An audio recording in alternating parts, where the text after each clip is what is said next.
Senhor presidente, senhoras vereadoras, senhores vereadores, público que nos assiste aqui na Câmara Municipal, que nos assiste pela TV Câmara, TV Prevê, que nos ouve pela Rádio Ouro Verde e Rádio Câmara.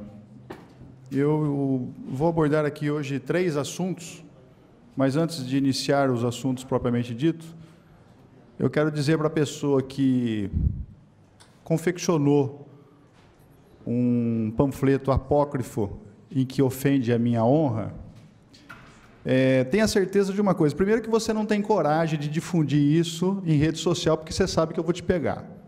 Segundo, você faz isso de forma covarde e joga isso no meio da rua. Então, saiba você também que eu tenho meios para descobrir quem foi e vou descobrir. E se eu descobrir quem foi, saiba que você vai ser responsabilizado criminalmente e por danos morais.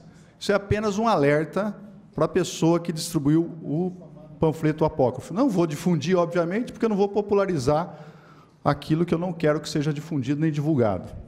Mas eu tenho a cópia dele em minhas mãos e saiba que eu vou acioná-lo judicialmente assim que eu descobrir quem foi. Tenho indícios de autoria, só falta eu descobrir. Tenho mecanismo para descobrir e vou descobrir, saiba disso. Vamos lá.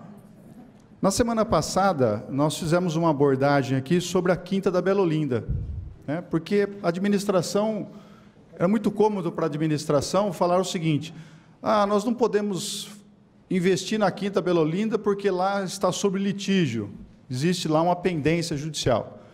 Aí nós pedimos o processo junto à prefeitura e procuramos entender e saber quais são as áreas que estavam em litígio. Então, são poucas áreas na Quinta da Bela Olinda que estavam em litígio. A grande maioria do bairro, as ruas e tudo mais, não tem litígio algum. Portanto, o poder público municipal pode e deve investir nessas áreas. E houve uma publicação no jornal recentemente, numa entrelinhas, né, dizendo que a prefeitura vai fazer um investimento, um aporte financeiro na ordem de 587 mil para asfaltamento de algumas vias públicas. Então, eu fico contente, porque eu não sei se foi a minha fala ou se foi aquilo que nós nos pronunciamos aqui, que deu o resultado, deu o retorno, mas, de qualquer forma, é salutar para as pessoas que estão lá esquecidas na Quinta Bela Olinda. Esse é apenas um dos bairros em que a população está esquecida e jogada às traças, para não falar outra coisa. O segundo assunto que eu tenho a falar aqui é sobre transporte coletivo. Eu ia pedir para a TV Câmara mostrar 2 fotos que nós conseguimos. Olha aqui, ó. Observem bem, aquilo ali é um tijolo baiano, né? Um tijolo baiano que está dando suporte para o banco do motorista. Linha José Regino, via Cruzeiro do Sul. Olha só a prestação da excepcional empresa que presta serviço de transporte coletivo aqui em Bauru. Então, quando nós pedimos aqui publicamente que, assim que fosse encerrado o contrato, que fosse feita uma nova licitação, não, resolveram prorrogar. A prorrogação está aí, prefeito. Olha só o que acontece. Aí, senhores funcionários da Endurb responsáveis pela fiscalização, olha só como é que está o banco do motorista. Isso eu já apresentei também, eu já recebi outras fotos, e eu estou pedindo fotos de munícipes que transitam, que utilizam o transporte coletivo, que mostrem as mazelas dos ônibus. Tem ônibus amarrado com arame, tem banco amarrado com arame, tem banco que está solto dentro do ônibus, enfim, um total desconforto e insegurança para o usuário.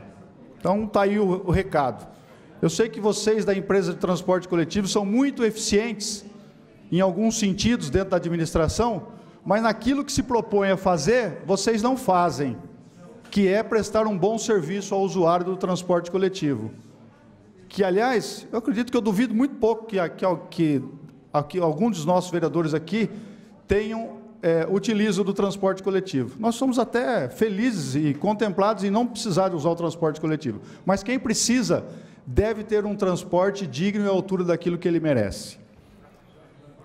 O terceiro assunto que eu venho abordar aqui diz respeito ao aumento anunciado, e já foi feito por meio de decreto pelo senhor prefeito municipal, da tarifa de água em 4,5%. Se a gente analisar, 4,5% Você vai falar assim, eu pago R$50 de energia elétrica, 4,5% vai dar R$2. R$2,10. Não é muito. Só que eu tenho que multiplicar isso por mais de 100 mil ligações. Aí começa. Aí eu pergunto, será que o DAI não teria outra alternativa? E aí me questionam, ficam bravos comigo, fazem manifestação na Praça Rui Barbosa, que aliás não foi ninguém, né? Faz uma manifestação na Praça Rui Barbosa para criticar a minha postura aqui, dando a entender que eu defendo a concessão do DAI. Eu defendo a concessão do DAI porque a administração pública hoje, a gestão do DAI, ela não é tão eficiente como nós gostaríamos que fosse. Uma empresa que tem uma arrecadação, uma receita de 145 milhões, que foi a última de 2016, receita do DAI, ano passado foram arrecadados 145 milhões, despesas 135 milhões, olha, até que teve um superávit. Só que aí, quando nós detalhamos as despesas, nós chegamos a alguns números, algumas informações bizarras, para não falar absurdas. E foi confirmado pelo próprio presidente do DAI, o Eric Fabres, aqui durante uma audiência. Quando eu questionei a ele, falei assim, doutor Eric, qual é o valor consumido mensalmente pelo DAI no tocante à energia elétrica? Resposta, 25% da receita. Ou seja, se eu tenho aqui quase 145 milhões arrecadados no ano todo, 25% desse valor, 35 milhões? 35 milhões eu pago de energia elétrica.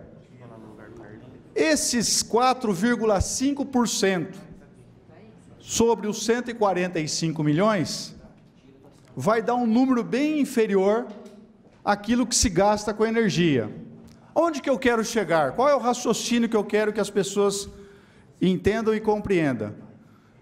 Que se o DAI, de fato, tivesse uma gestão responsável, com equilíbrio, pensando no usuário, ele poderia aplicar medidas para a redução da tarifa de energia elétrica. É muito caro. Se eu gasto 25% da minha receita com energia elétrica, se eu fizer uma economia de 5%, eu não preciso aplicar o aumento. Eu não preciso aplicar o aumento. Não, mas é muito mais cômodo aplicar o aumento, afinal de contas, é um ato deliberativo do prefeito municipal. Basta apresentar os números. E aí, quando se apresentam os números, é outra questão a ser discutida. Por exemplo, o índice foi de 4,5% de aumento. 3,5% é de correção de acordo com o IPCA, que é o Índice de Preços ao Consumidor Amplo. E o outro 1%? O outro 1% é de perda de receita em razão de decisão judicial. Ora só, quer dizer que o DAI perde uma demanda judicial, tem lá um prejuízo na sua receita, e ele repassa esse 1% para o cidadão. Todos nós aqui agora vamos pagar uma conta ou um resultado de uma decisão judicial em que o DAI foi perdedor? Não dá para aceitar. Então, esses 4,5% aplicado como reajuste do DAI, não faz sentido. Por quê? Porque primeiro a administração tem que enxergar o que ela faz com a receita que hoje ela tem, aonde ela está gastando. E eu vou mais além. Eu fiz um questionamento ao DAI, ainda não tenho a resposta, apenas vou me manifestar a respeito, sobre uma denúncia de uma servidora e também de um servidor, sobre os abusos que tem dentro do DAI no consumo de alimentação. O DAI tem uma cozinha industrial para atender número X de funcionários. Então eu quero saber quanto se gasta com merendeira, com cozinheira, com insumos, com alimento, com marmitex, tudo. Então, se arrumar a casa, é possível evitar um aumento dessa natureza, porque vai pesar no bolso do consumidor. Muito obrigado, senhor presidente. Eu peço reserva do meu tempo, de 5 minutos, para explicação pessoal, mas eu peço.